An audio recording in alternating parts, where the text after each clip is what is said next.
Hello, everyone. Welcome back to another show. Today, I have Ken O'Keefe with me, previous Marines combat veteran in the United States. Ken, welcome to the show. God bless you, Mahmood. Man, I've been listening to your stuff for a long time, and I love your analysis. You have the Palestinian Arabic Islamic understanding, and you see things that Western commentators don't really understand unless they've at least lived there and had some time there and know a thing or two. So it's a blessing to be here, brother, and really thank God for all the good work you're doing. I absolutely adore your analysis. It's just incredible analyzing of what's really happening. So thank you. Thank you so much. Much appreciated. And I'm also a big fan of your work as well. I've been seeing many of your videos, went back in time. Today, hopefully, we'll go back to those days. You've been an activist. You've been anti-war. You tried to stop the war in Iraq. You were campaigning for Gaza. And at the time, it was very, very difficult. It was as if you were going against the world. Now we have social media. People can see other people participating.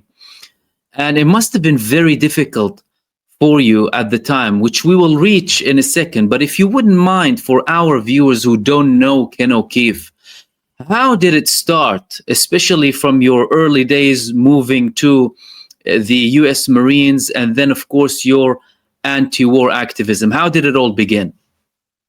I love irony. The way it started for me was I had no intention of joining the military. I really didn't. I was living in San Diego. I was a waiter in a high-end French restaurant.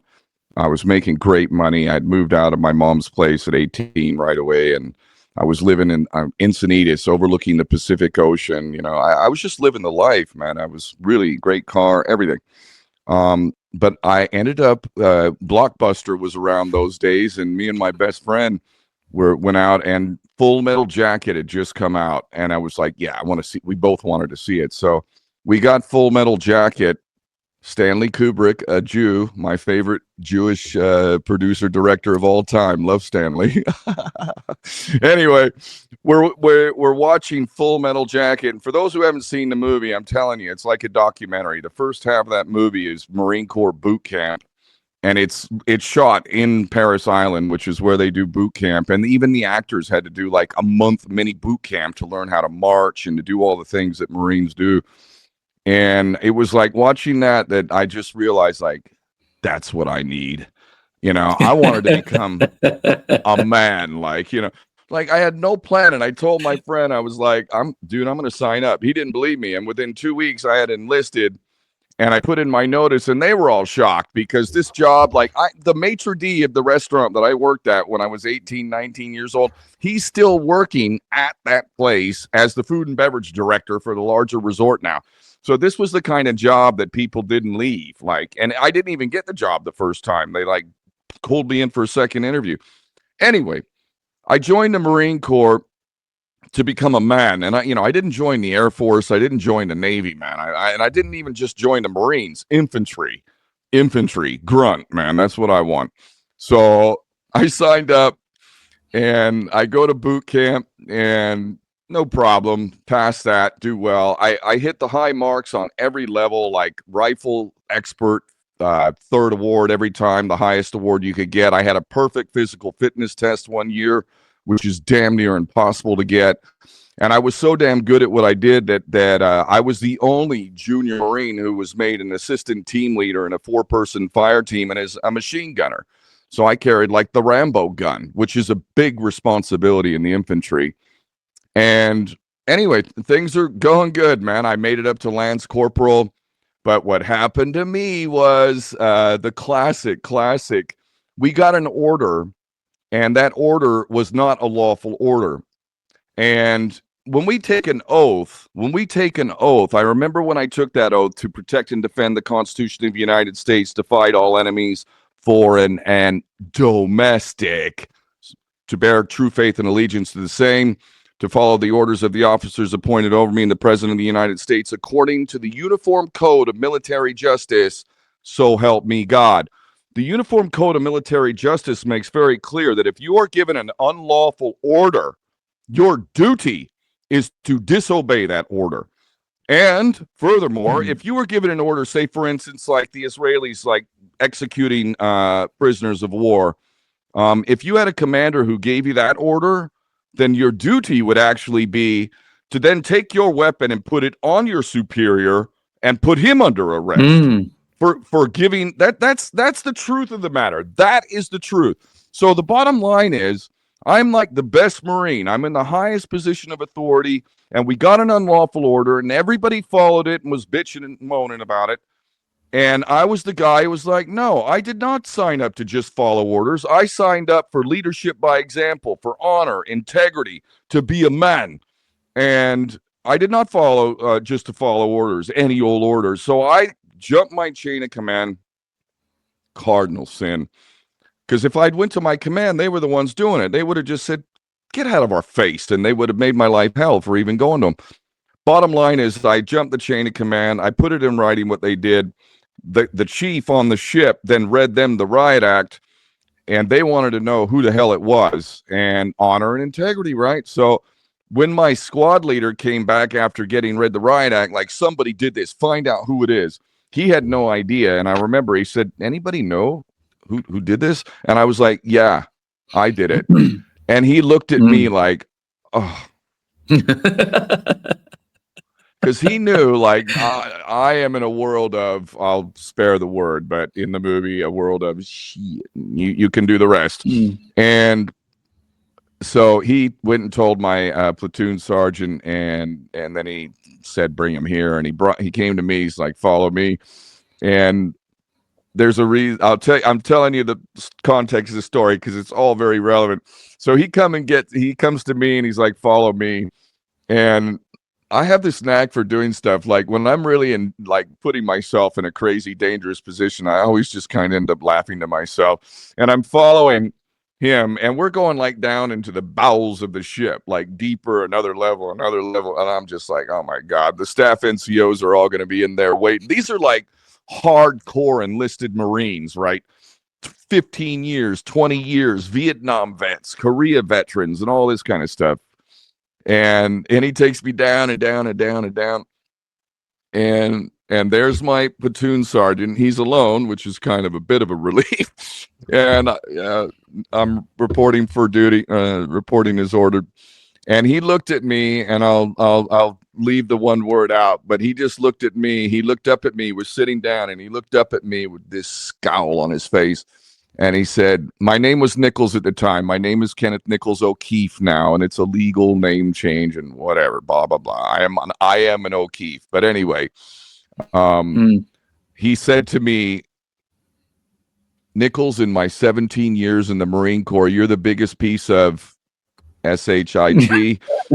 and I'm going to fry your ass first chance I get. He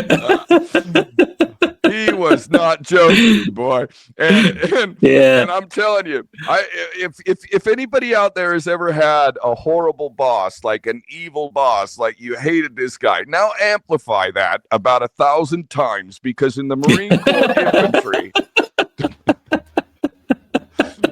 and I ended up going off to a war. I went off to a war, like, and this guy hates me, and he said he's going to fry me first chance he get. I ended up going from Lance Corporal back down to PFC, and then from PFC down to private. I did time in the brig. I got confined to barracks. I lost wages. So I had 2 years of this, and I went off to a war. So the reason why I tell that whole story is because by the time I got out of the Marine Corps, after 2 years, the beauty of this was, all that indoctrination, like America's the greatest, yeah, rah, rah, all that stuff, that was gone now. You got me to believe that the Marine Corps, the few, the proud, the Marines, and you lied to me. And if I'm wrong about the Marine Corps, what else am I wrong about? What else am I wrong about? So there were two things that happened to me from that experience. And again, I had 2 years to soak that up. So it wasn't like I was going to forget next week. This is with me for life now. Two things I committed to when I got out of the Marine Corps. One, you were wrong about the Marine Corps. You were a chump. You were a mercenary for the banksters. You were cannon fodder, and what I would come down to realize later on, for the Greater Israel Project, because I went to Iraq, which was target number one, the first Gulf War. And we decimated Iraq and killed hundreds of thousands, millions actually, from all the infrastructure we bombed and everything like that. So when I got out of the Marine Corps, there were two things. Truth. You were wrong about the Marine Corps. Truth became God to me, and truth is God. Truth is God, and God is truth. They are one and the same. And the other thing was my freedom. I had signed away my freedom. I was literally government property, like literally government property. I was injected with experimental drugs that killed many from Gulf War syndrome. That's from them doing their Wow. COVID stuff. Yeah, way back. So I'm a human guinea pig. You say that Adolf Hitler did that. First off, that's a lie. But secondly, even if he did, George Bush Sr. did it to me and 600,000 others. And by the way, only the Brits and the Yanks are the ones who got Gulf War syndrome. And guess who are the only ones who got those death jabs? Oh, the Brits and the Yanks. The French didn't take them. None of the other coalition of the willing. So anyway, I committed Can we stop here for 1 second, if I may? I'm sorry to interrupt you, and I'll let you have the full story afterwards. What did they give you exactly, and can you tell the viewers about the syndrome? What was it exactly? What happened? So here, this even makes it better.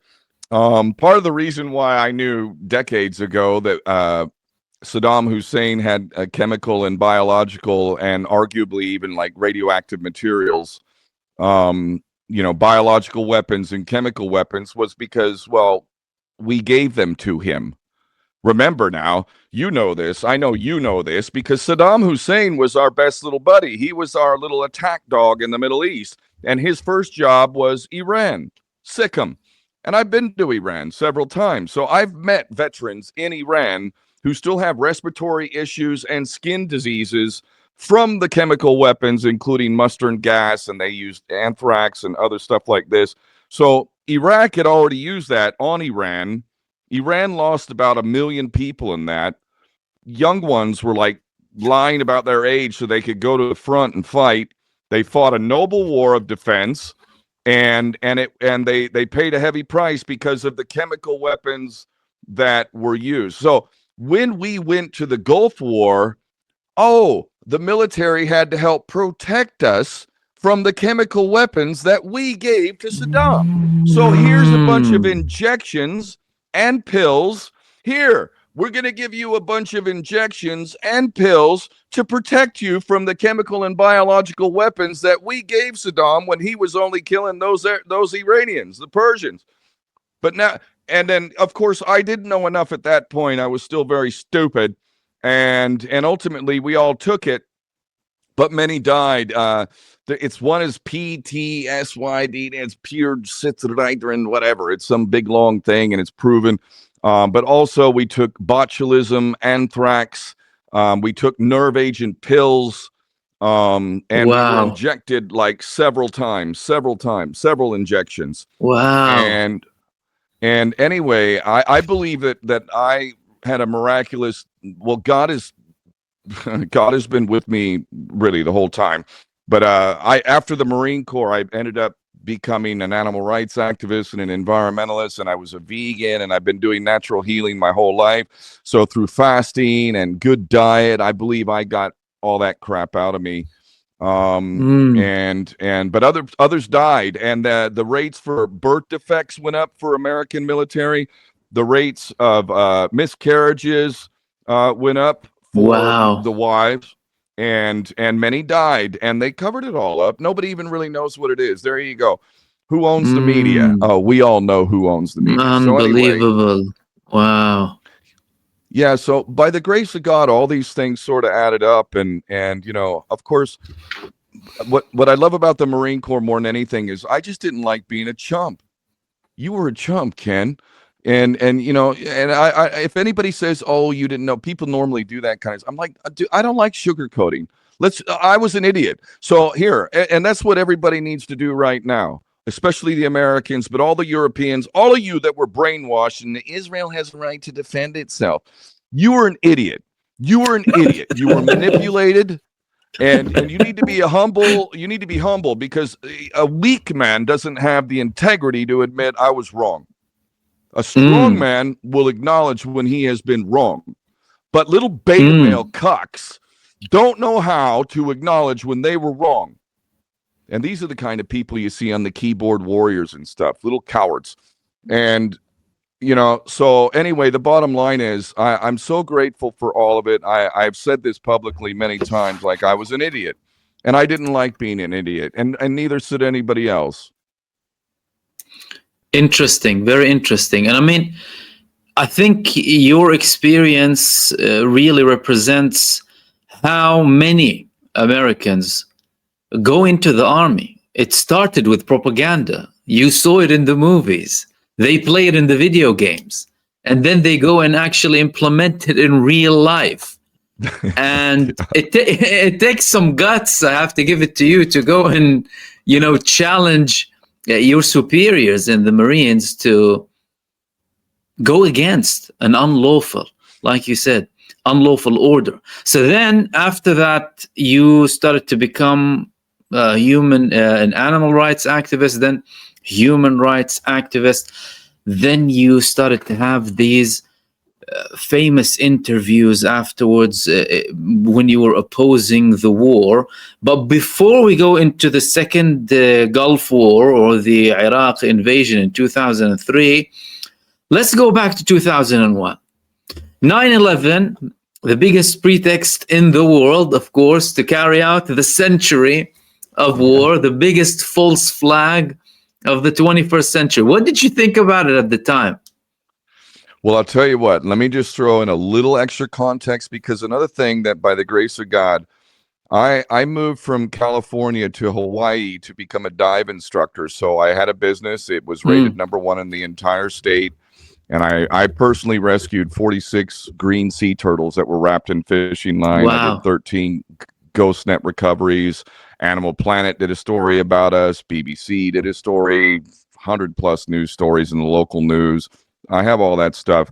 So I was doing that, but while I was living in Hawaii, I realized, like, dude, you're just another Howley who doesn't even know anything about the history nor the culture, regardless of the good work I was doing as a dive instructor. So I made a decision to learn like a good guest does in someone else's home. And so by the grace of God, I connected directly with the Kingdom of Hawaii. And I ended up going to these meetings. I was like the only white boy, and all the Kanaka Maoris, the Hawaiians, what the hell's this white boy doing here? Like, what the hell is he doing here? And so I proved over a long period of time, and like they eventually started to realize, like, no, he's a real one. And I became a Hawaiian national, and I became well versed in Hawaiian history and the genocide. That word genocide, I already had a highly developed understanding of that word and international law, which I learned about the Hawaiian Kingdom, the Law of Nations, Vattel, written in the 1700s, which is sort of where we see the origins of what we now call international law. And so I studied the Law of Nations. I studied Hawaiian Kingdom law. I've studied constitutional law. I studied Magna Carta and the Bill of Rights in the UK and the Constitution there. I studied law, and I had a great understanding of law, and I've quoted genocide way before. Remember how long we had to sit there? Oh, it's not it is a genocide. When you call people human mm, animals and then you refer to Amalek and then you turn off the electricity, that's genocide, because I know the Black's Law dictionary definition, and I've been saying it forever: to destroy in whole or part a national, ethnic, or religious group. There you group. go. To destroy in whole or part a national, ethnic, or religious group. So I am a Hawaiian Kingdom national. I have Hawaiian nationality. Wikipedia doesn't want to recognize that, but as you know, I have Palestinian Mm, citizenship as well. But I was already dialed in. I was a dive instructor. I was living on the beach in Hawaii. I was making money. I was in top shape, tanned, blonde, just having a good time, let's say. And I've now earned the respect of the Hawaiians as well. So I'm not just another Howley. I'm actually a guy who cares about Hawaii. And so 9/11 rolls around, getting back to your question. I'm already dialed in, man. I know false flags. I know all this stuff. And because Hawaii's time zone is about, say, 6 7 hours behind the East Coast. So when the planes or the holograms or whatever the hell it is, whatever hit those things, Mm. when that was happening, somebody called up, like it was, the middle of the night, and they called. I'm like, yeah, what's up? And he said, turn on the TV, turn on the TV. So I had an Iranian. I made friends with an Iranian because most Americans are just stupid about geopolitics. But an Iranian guy, he knew. And it was like, I said, hey, man, if you want a place, I'll put you up. So he was living in my place. And so I've got an Iranian in my place. And I've already made enemies of the United States. I had run ins with the police. I have full Yeah. transcripts. Like, literally, I had an $11,000 bench warrant issued for my arrest for a minor traffic violation that I can prove. Anyway, whatever. We'd be here for days if I got into all of it. But the bottom line is, I already had a warrant issued for my arrest. So I'm like that the president of my own company, rated number one. One of my contracts is the Turtle Bay Hilton, and I'm going to pick up my customers, and I've got a warrant for my arrest for $11,000. Like, literally. So when 9/11 when 9/11 happened, I just knew right away, like, oh God. Oh, and so they were saying the hijackers, and then we have the passports and like all this, and I'm looking at this, and I knew immediately, like, all the Americans were buying this hook, line, and sinker, and I knew it was absolute rubbish, and I knew it was going to be some disaster warpath. And I knew it so quick. I was like, that day I told my friend, I was like, dude, I got to get out of Dodge. I know me. I cannot keep my mouth shut. I will not keep my mouth shut. And at that time, I'm a tough guy, but if I went into a crowd of people or a pub and started saying it wasn't, that's a BS version, that's not what happened, and and it was the Jews that did it, they would have attacked me and like probably pummeled me. But that wasn't the real risk. It was being framed. I knew it. They could easily just frame me, plant some drugs or maybe even some explosives, and then link me to the Hawaiians and say, this was like terrorism to bring back the Hawaiian kingdom. And I went to my Mm. mom. My mom had taken an early retirement, and she ended up coming over to my business, and then we were partners. So it was beautiful. It was like a family business, living in paradise, making money, doing what I loved. And I told my mom, yeah, Mom, I gotta get out of here. I gotta go. And she understood, even though it broke her heart. And I literally fled the United States November 26th after 9/11. So like 2 months later, after my mom's birthday, which Mm. is November 23rd, which is coming up. Um, I fled the country and I sought political asylum in the Netherlands, and that's a whole nother story. But I managed to get into that. I was the only American like political asylum seeker 2 months after 9/11. This was not Mm. what anybody. Nobody wanted that, not least of which the Dutch. But I thought the Dutch were very Mm. human rights respecting, so I thought that would work. Of course. So Nice. 9/11, I knew it was, and it became very clear to me. And within a year, I was on CNN doing interviews for Human Shields, and I said on CNN, nobody said this. Nobody said this before me. I have the interview. I said it was live. Even the Hard Talk interview, I would have said something about 9/11, but it was recorded. And I reckon, like, if I do too good, man, they just won't air it. So I left 9/11 out of it. Even in the second interview, I left it out of it, and I wanted to get into it. But Mm. the bottom I'm not line is, surprised. yeah, I said on CNN that the U.S. government was either directly involved or complicit with 9/11, and that was at the very end of 2002, the first day of 2003. So, like, barely a year later, I said that on CNN. I knew it. So there you Yeah, go. There's it was proof I knew difficult it to was. say it at the yeah, it was difficult to say anything at the time because of the media censorship, and it's as if all of them had the script that they needed to follow 24/7. But the interesting thing is, if you observed at the time what was happening, well, in New York, many people didn't buy it in New York from the New York citizens after the 9/11. And there were several people who were investigating the matter who disappeared. Again, people disappear when they investigate these things. I wrote several articles in Arabic back in 2008. It was fascinating to go into the details and the information and the archives of 9/11 at the time, when you start finding out that the whole story was twisted from day one, even the Bin Laden story, who denied any relation to it, with two statements from Afghanistan, and then leading to the evidence, of course, the planted explosive devices, building number 7, all of that. And some people try and cover it up by saying, yeah, there are some elements, but no, it's actually not a wholly a carefully calculated and executed federal government operation. Again, they're trying to play into the narrative of the government and the federal government and their involvement. That also didn't work, and many people are questioning now. 9/11 happened. Then we come, you're faced with another Could I just say? war. Could I just say Yeah, one thing on that note? Just a quick one, because I sure. feel like it's the main point that people like. I see more people finally starting to say some of these things and whatnot. By the way, a bit of a coincidence there. Charlie Kirk was murdered on September 10th. Mm. 10th, I yeah. get Mm. that kind of took the whole And 9/11 do you subject remember off many things topic. happening every 9/11? By the way, do you remember?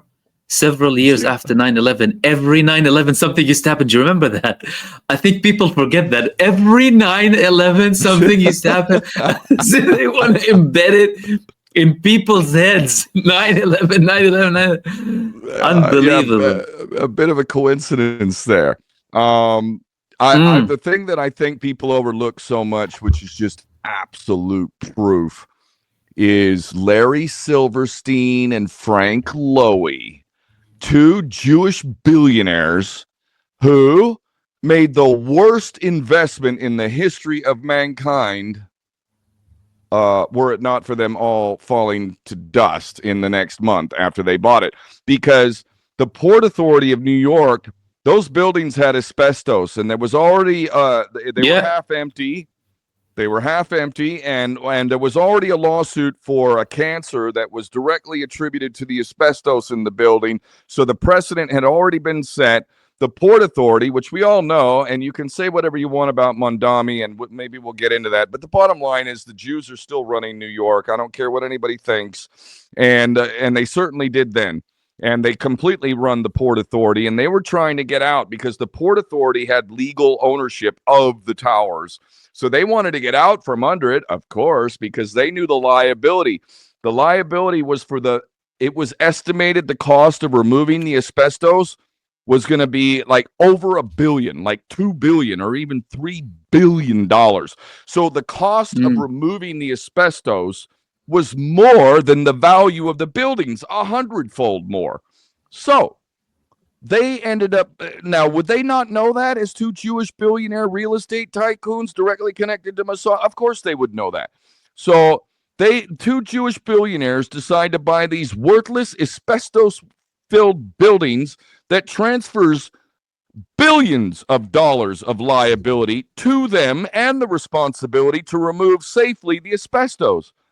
But lo and behold, 9/11 happens. And these buildings come down in a way that can't be explained by controlled demolition or anything like that. That is not a controlled demolition. Those buildings turned to dust, and there were holes in the ground. And I'm friends, God bless him, he's passed on, with Rudy Dent, who was the chief fire investigator for New York City, whose job it was to investigate arson scenes where it was suspected there may have been some cause. He was there, and he said famously, and he was a dear brother and friend to me. I stayed in his home, that he heard the explosions and that he saw, and he lost 444 of his brothers that day. So anyway, I charge Frank Lowy and Larry Silverstein with 9/11 with direct involvement, and they are still got their dirty little Jewish mitts all over my birth nation. So America, while you all start figuring out the whole Making America Great thing was an absolute scam and that your president is a kid-touching pedophile, you might as well add the whole treason and those dual nationals. Those dual nationals, as long as they're still there, your country will never, ever be anything to be proud of, only to be ashamed of. So anyway, I know you, Frank Lowy and Larry Silverstein, coming for you.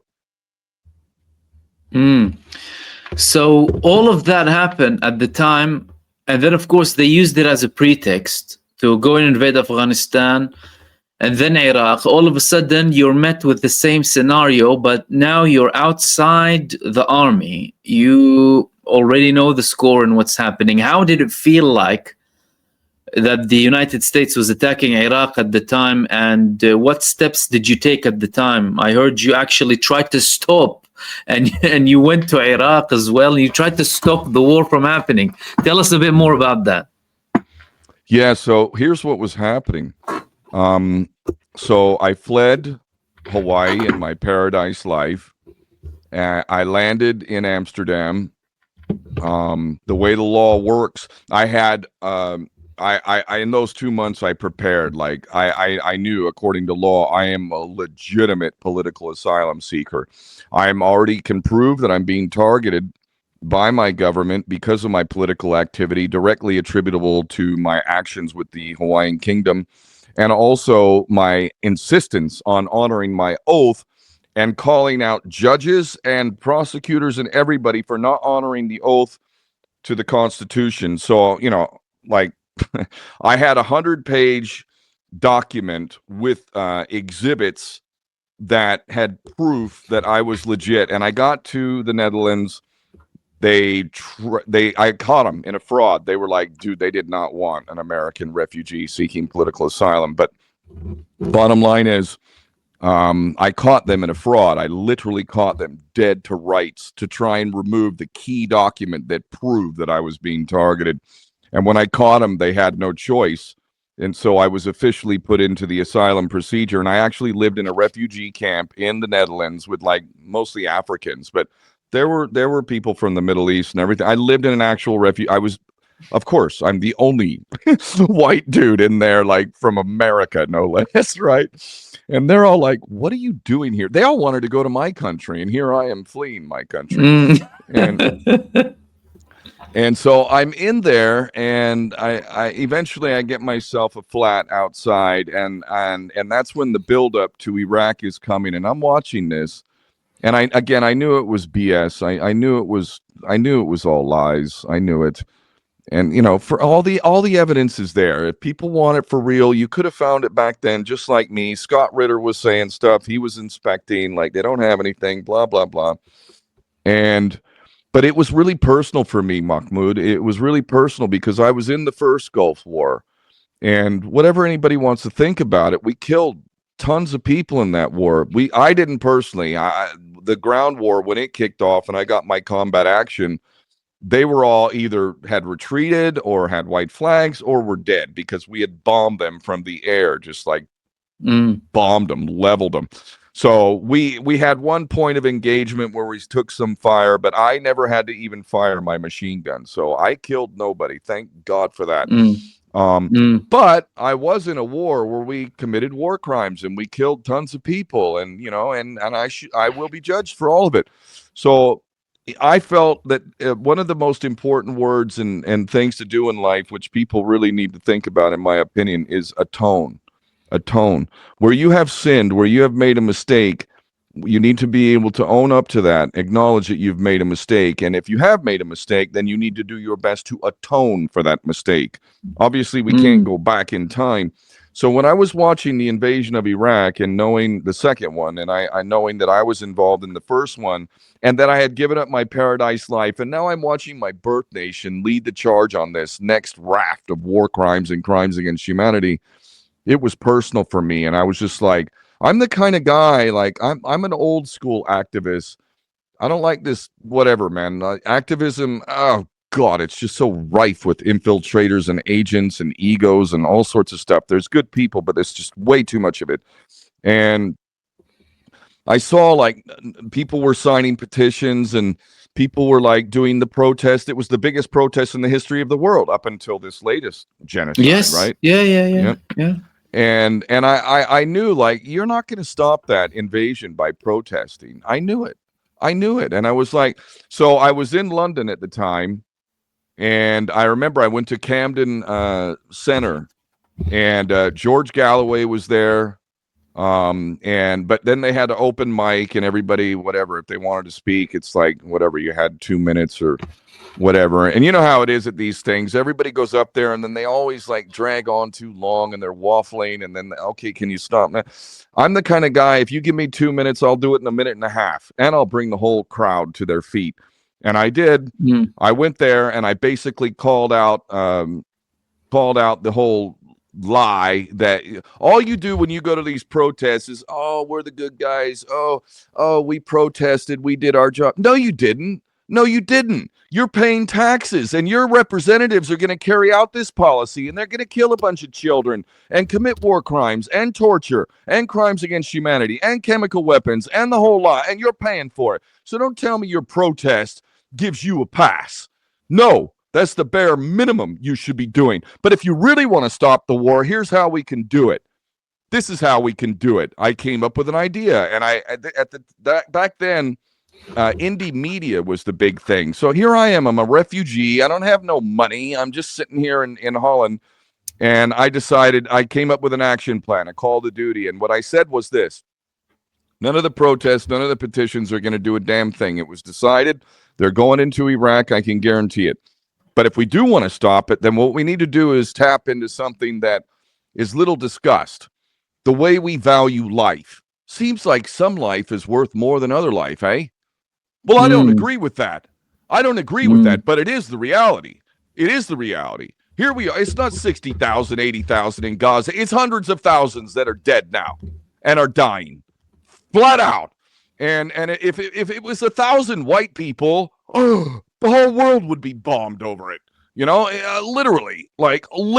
So I know that sick, perverse, twisted reality that we all apparently just accept, which is unacceptable to me. I knew there was a way to tap into it, and here's how to tap into it.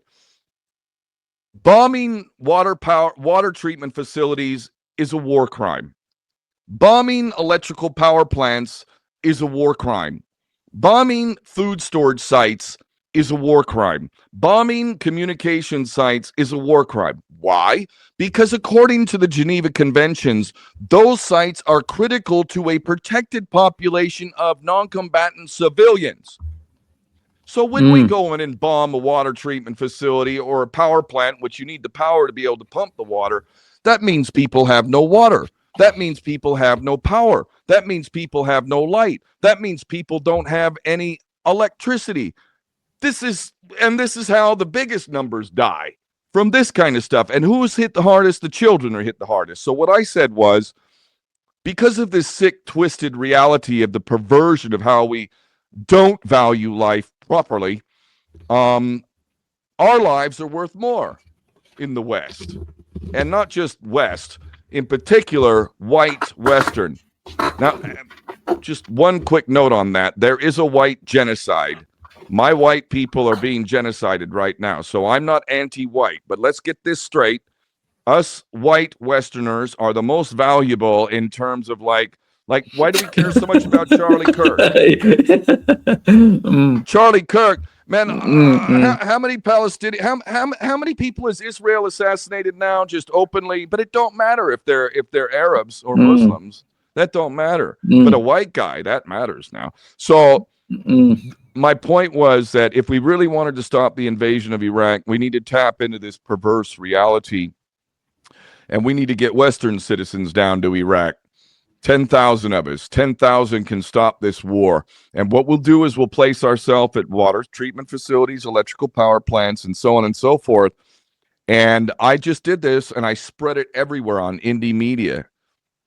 It started getting traction, and next thing you know, people are really spreading it, and it was really like you know what? You may not like my idea because it doesn't give for an easy solution. It takes some courage. It even takes the potential for you to die if you really want to stop this war. So how many people are going to do that? A lot less than go to the protests on the weekends, I can tell you.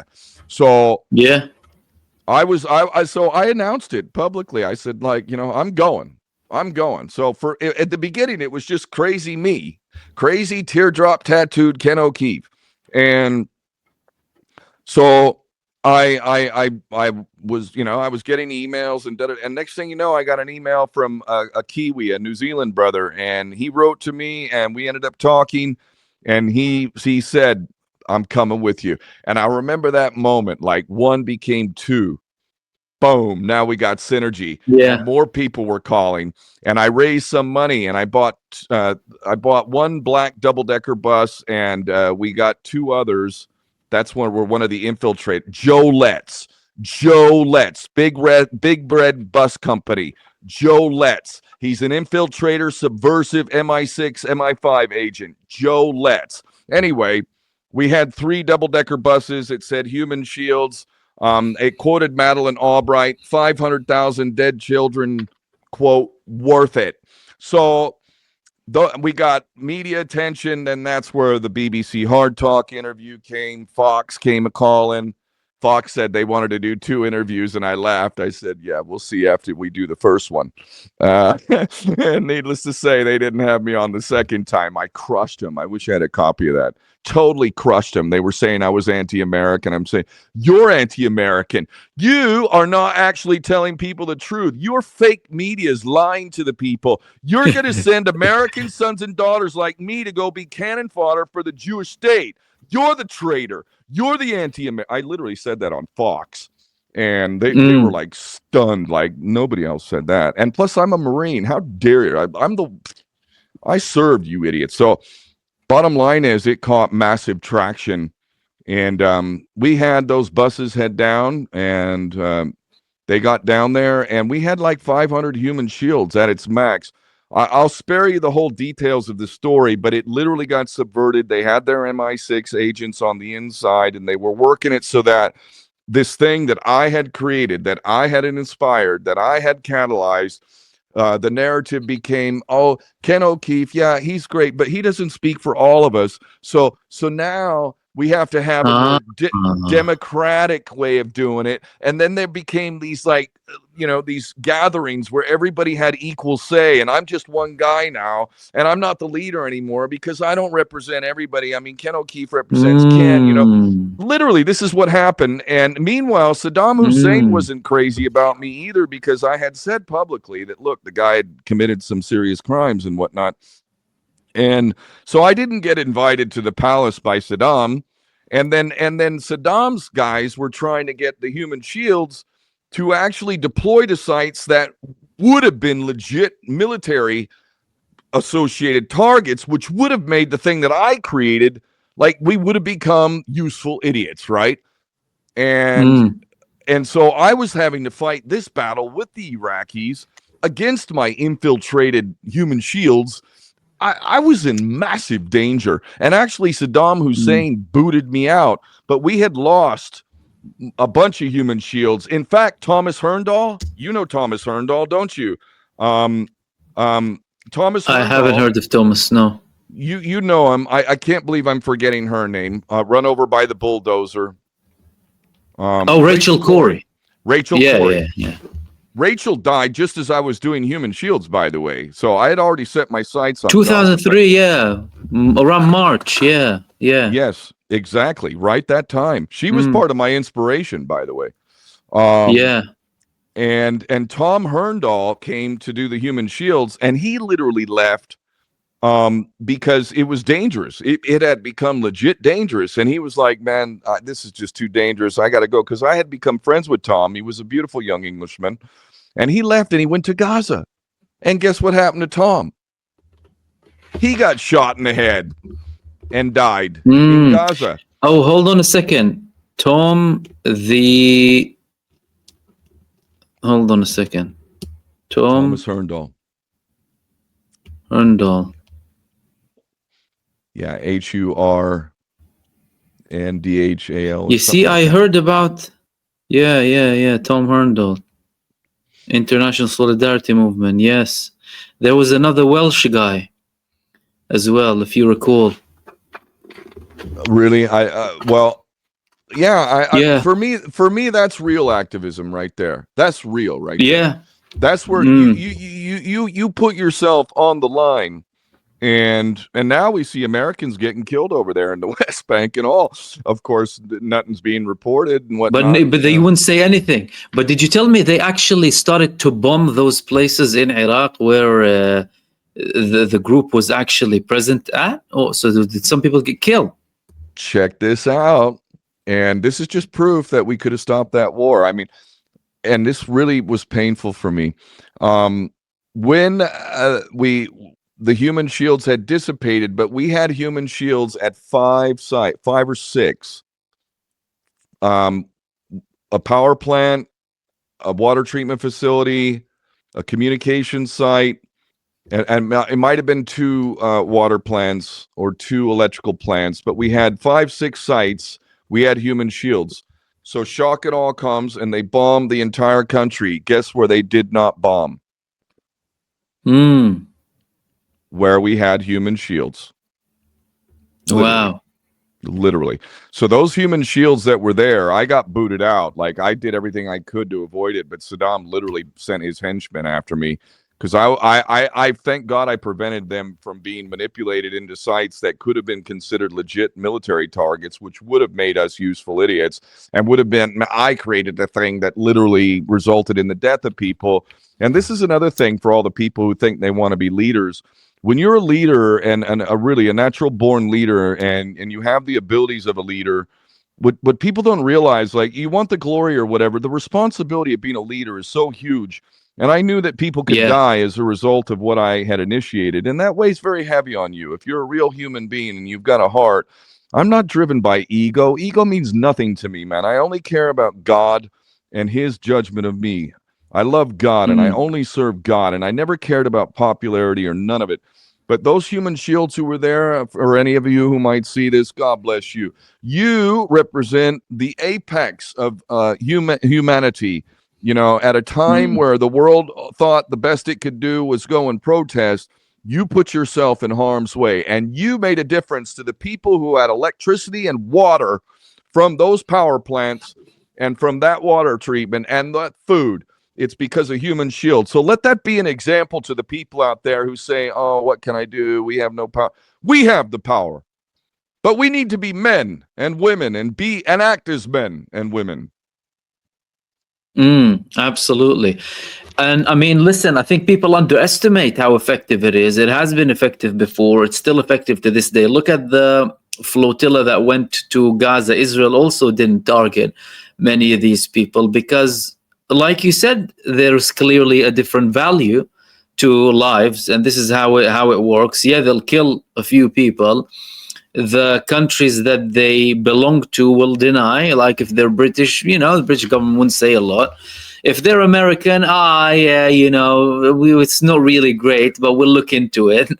And that's how it goes. Then you went to the Maui Marmara. That was quite the thing at the time. And do you want to tell quickly, briefly, the story when you disarmed the IDF special unit? I think they were Sayeret Matkal, they're called, who went into the flotilla and tried to stop you from going into Gaza. What happened? If I may just do a quick setup, I heard about the Free Gaza mission that was 2 years before. I had heard about activists who were going to sail or attempt to sail to Gaza, and of course, nobody had done this at all.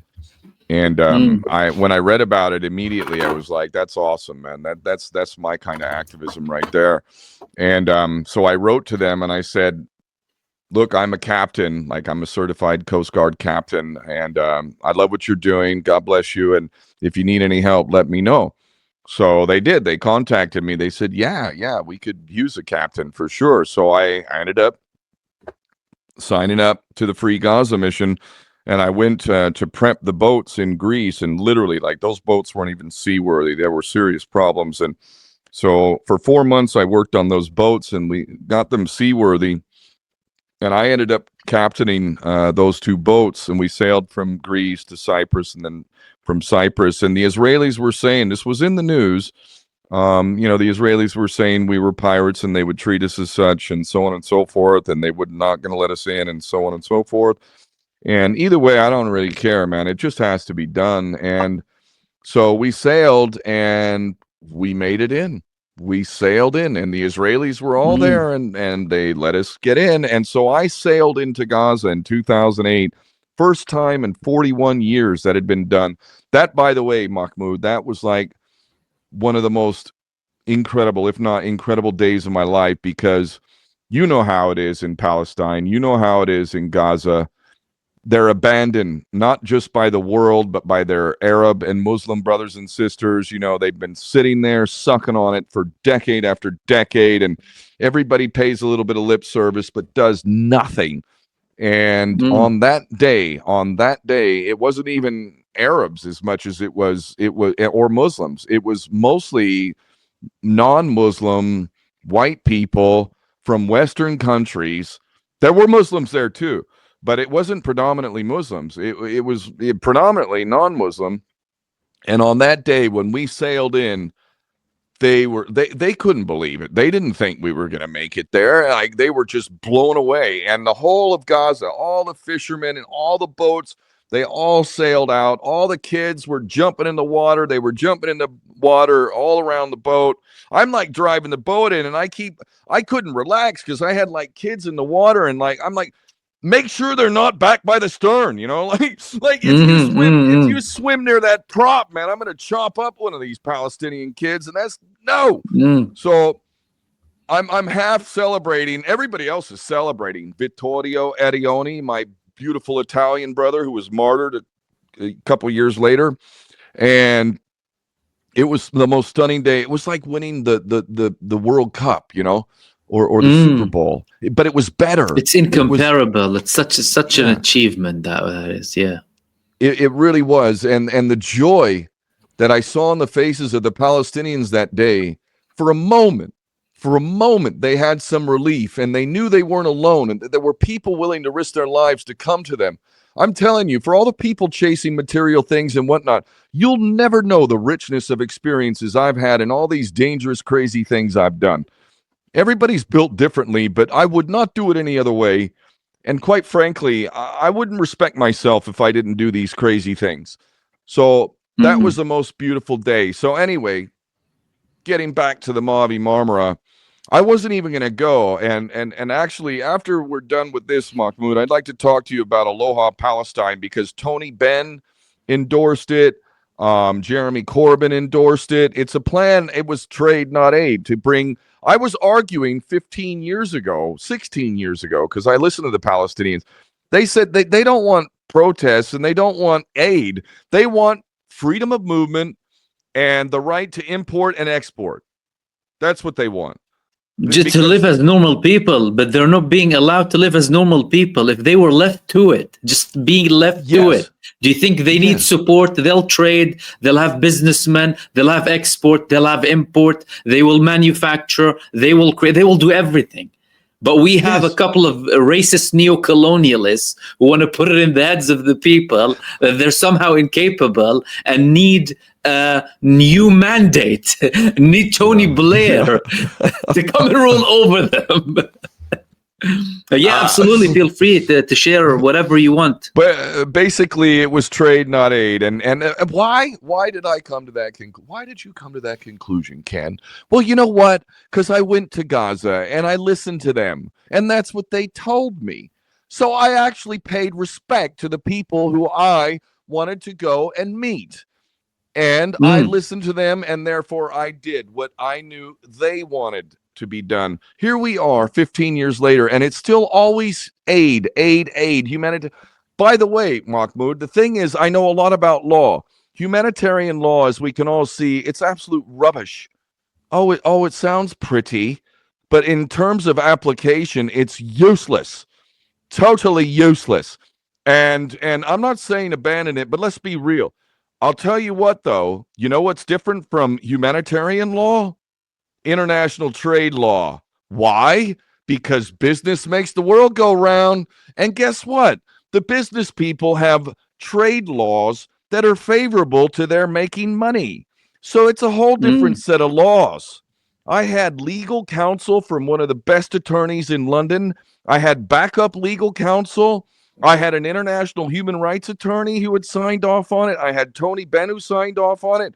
Reverend Garth Hewitts, as a Christian Catholic, signed off on it. I had all these different people, including Palestinians and Western figures, who signed off on it. So I wasn't even going to go on the Mavi Marmara because I'm like, dude, I'm focused on trade, not aid. And everything is aid. And it's like, I'm sure there must be some others who figured this out. Why not one of these things is ever trade? A company registered in the UK or in the EU that would be operating lawful, doing international trade under the Euro-Mediterranean Partnership and all the free trade agreements that Israel is benefiting from. If a UK-based company did that, I'll let someone else take my idea, damn it. I've been trying, and if I had the money, I would keep going. I'd do it again. But the law is different.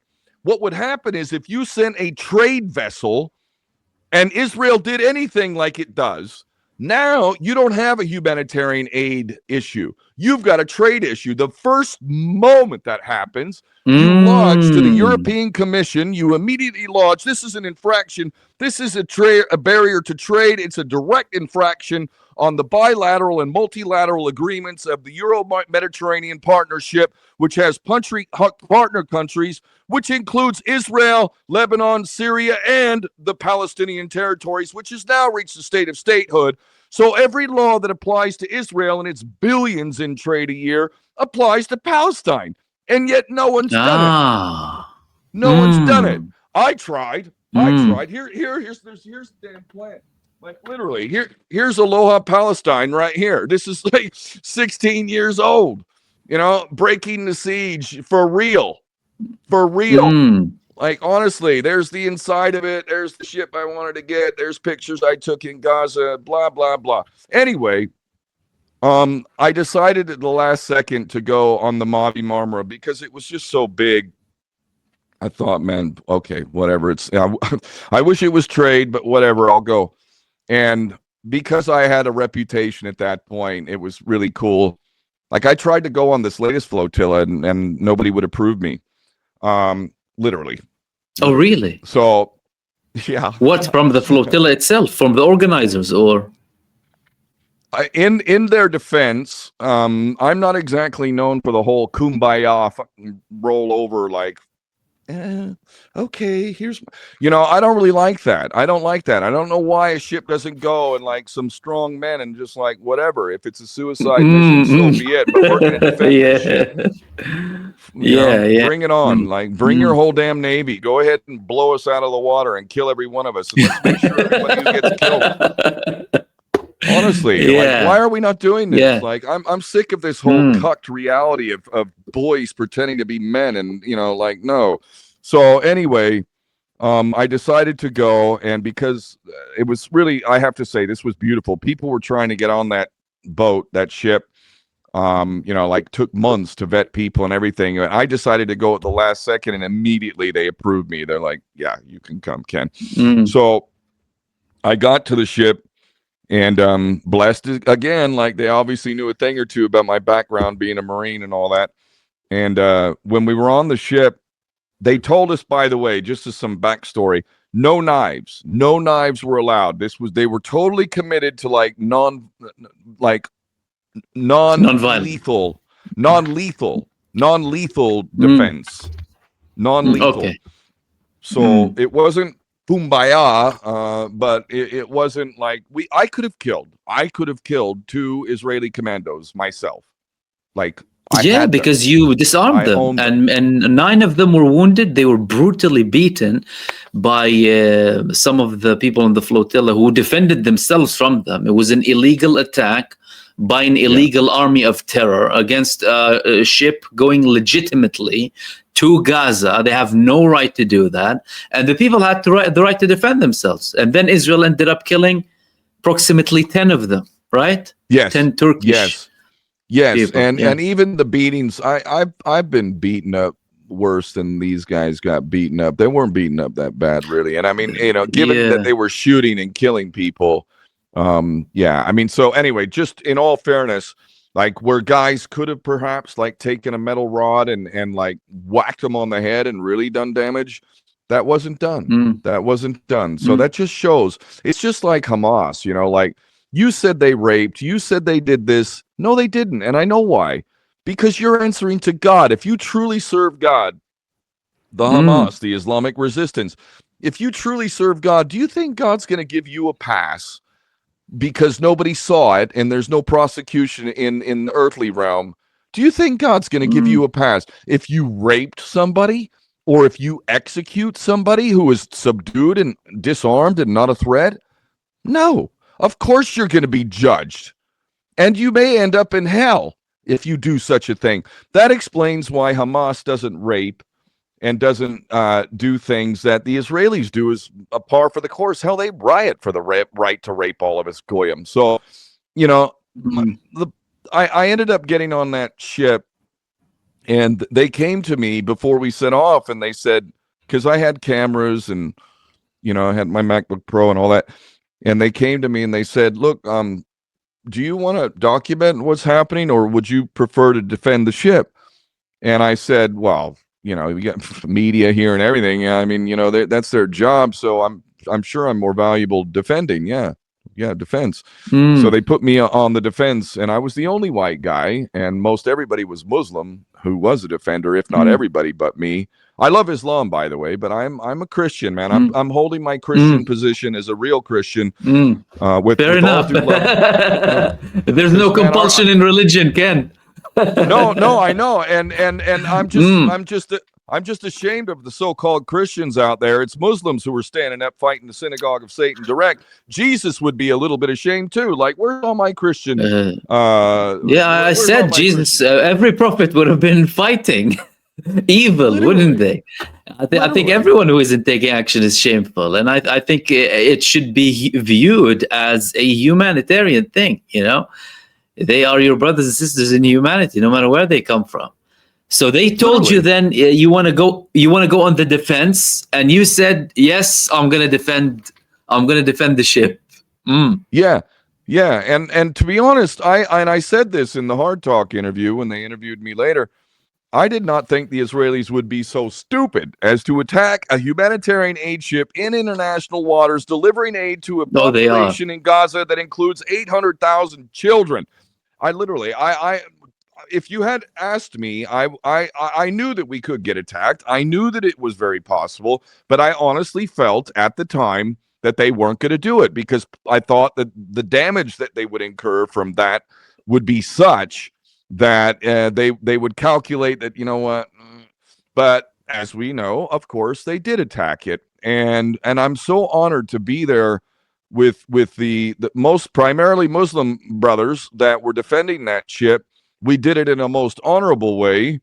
When we had an opportunity to kill these murderers, we didn't. We subdued them with non-lethal means. We should, and ultimately we let them go.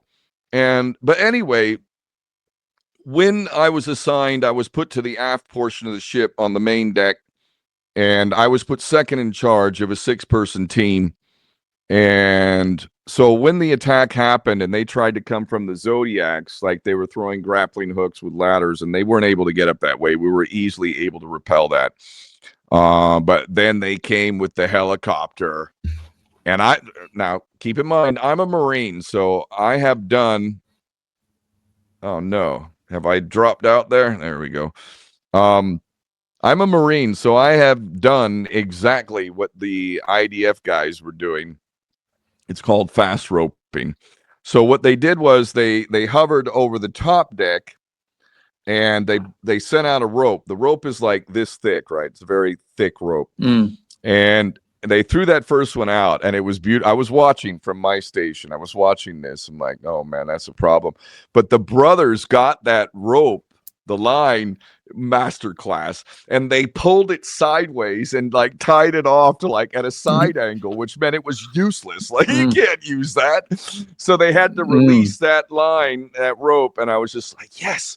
But then immediately they had a backup and they sent that one down. And then immediately the commandos started fast roping down. And I saw that and I knew our area was covered. And I was just like, that's a problem. And now people are being shot. Plus, they were already shooting at us. They had snipers with laser guided rifles. They were already shooting. I'd already seen people getting hit. So everybody was in danger, not least of which the guys on the top deck. And that's where I went to my team leader and I said, look, brother, we got this covered. Do you mind? Do you mind if I go up there? And he's like, go. And so I left my station and to go up to the top deck. And that is where, when I had to go up a deck and then one more deck, and then I was right there to where I was going to get into the stairwell and be able to go up to the top deck, where now I've seen like 2 dead bodies. I came across one. I was like getting ready to see if I could help resuscitate him, but he had been shot right here. Contrary to the they were executing them. Yeah, they were executing them. Yeah.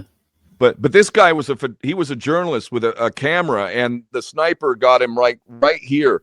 And people don't know this because Hollywood, who owns Hollywood, by the way? Oh yeah, they own the media, they own Hollywood, the Federal Reserve, they own the whole damn lot. Anyway, he had been shot there, and I couldn't see the entry wound.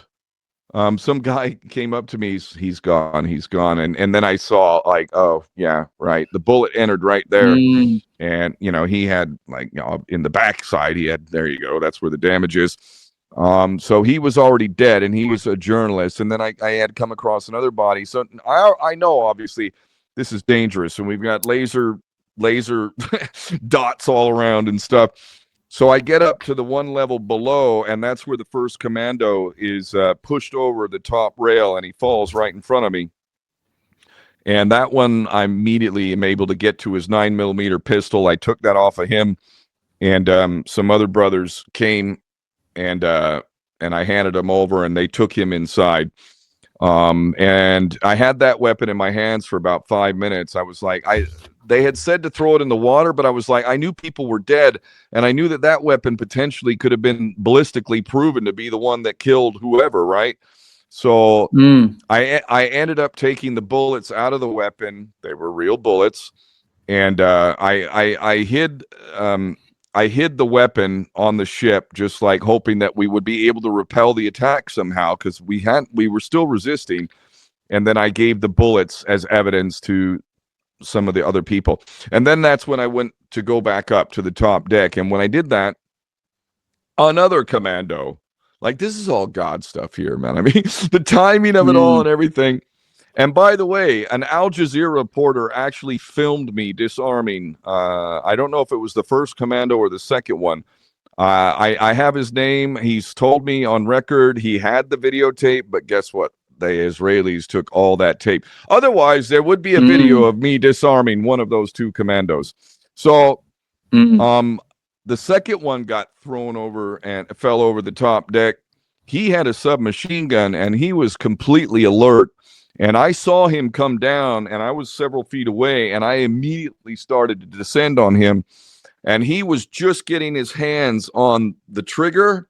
He was literally just getting his hands right onto the gun stock and the trigger, and then the other one to hold the weapon. And I literally got to him, and I pried his hands. I grabbed his hands, and I pried them off. And I started to subdue him.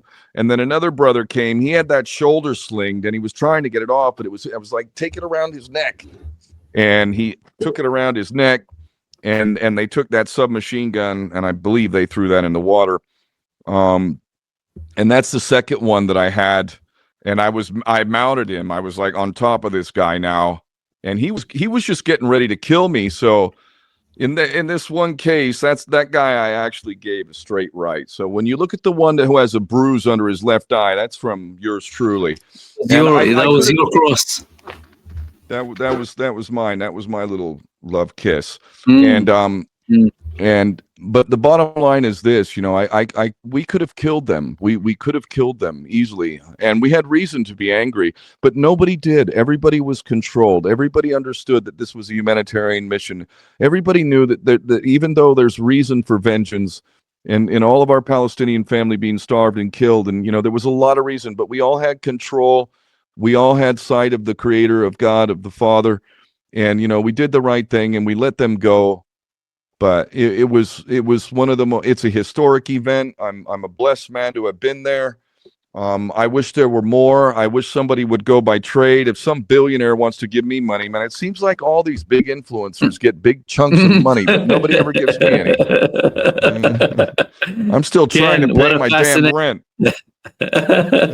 what a fascinating story. I mean, really, so much you've gone through there. Thank you so much for your time. We definitely need to do a part two, a continuation from that. But I really, really appreciate your input, brother. Thank you so much for your time. Guys, we'll wrap it up here for this video. I hope you enjoyed this. Ken, again, brother, thank you so much for tuning in. And we will see you soon in the next show. Peace, everyone. Salam.